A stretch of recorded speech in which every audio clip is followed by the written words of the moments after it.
ছোট্ট বন্ধুরা, আমরা এখানে সুন্দর করে বাংলা ব্যঞ্জন বর্ণগুলোকে লিখব। প্রথমেই ক,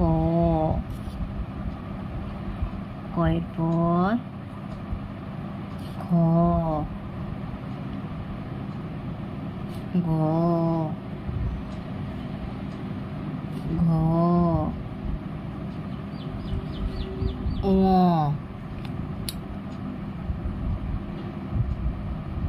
চ, ছ,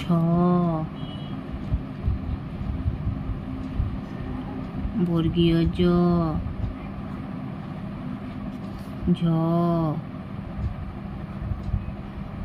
ঞ, ট, ঠ, ড, ঢ, মূর্ধন্য,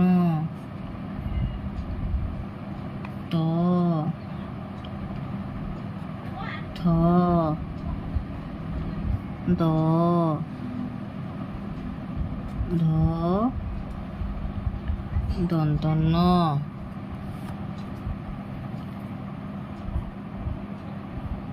প, ফ, ব, ভ, ম, অন্তস্থ জ, র, ল,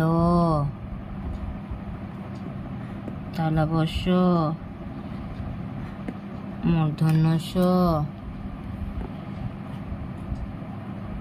দন্ত স, হ, ঢয় শূন্য র, ঢয় শূন্য র, অন্তস্থ অ, খণ্ডত্ব, অনুস্বার, বিসর্গ, চন্দ্রবিন্দু। তাহলে এখানে আমরা বাংলা ব্যঞ্জন বর্ণগুলোকে সুন্দর করে লিখলাম। আজ এই পর্যন্ত, দেখাচ্ছে পরের ভিডিওতে। টাটা।